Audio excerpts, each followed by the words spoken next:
السلام عليكم ورحمة الله تعالى وبركاته. كسر هذا بدبادة أكشن إن شاء الله خلونا نعمل halkan kula wadaago fursad shaqo oo ku saabsan position ka soo baxay hay'adda maxalliga nagaad oo ah hay'ad maxalli ah oo ka shaqeysa arrimaha isku xidhka haweenka iyo xuquuqdooda magaceeda loo yaqaan nagaad network. Nagaad waxay doonaysaa meal officer MEAL waa waxa la soo gaabiyay waa barnaamij la soo gaabiyay waa monitoring evaluation and learning qof ku qaabilsanaada ama uga shaqeeya arrimaha monitoringka iyo evaluationka iyo waxyaabaha laga baran karo waxyaabahaas M&E iyo halbeegyada runta isticmaalayaan iyo khidadaha ku lamaan qof qaybta hay'adda ugu mas'uul noqda isla markaana runtii mashaariicda iyo marka dhamaanayaan iyo intaan bilaabin ka horba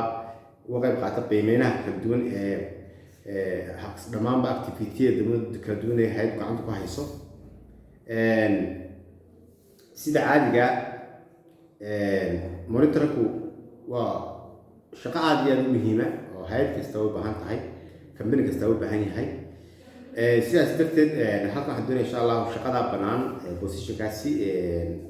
iyadoo faahfaahsan waxa ku jirta Somali Jobs fadlan try garee inaad shaqada Somali Jobs aad links ka booqato isla markaana aad runtii haddaad soo aragto ama aad aragto inaad runtii shaqada aad qaban karayso aad runtii dad u abalay karayso waa hay'ad maxalli ah waa hay'ad waddanka u dhalatay ka soo jeeda Somaliland isku xidhan dhammaanba ururada ka shaqeeya arrimaha xuquuqda haweenka iyo activity-gooda sidaas ugu xidhan lahayd waana runtii hay'ad ka qayb qaata horumarka Somaliland wax badanna runtii kasbatay oo profile wanaagsan sidaas darteed kuley anigu ka badbaada action ahaan waxaan rajeynayaa insha Allah fursadahan meelaha qaar inaan idiin sheegno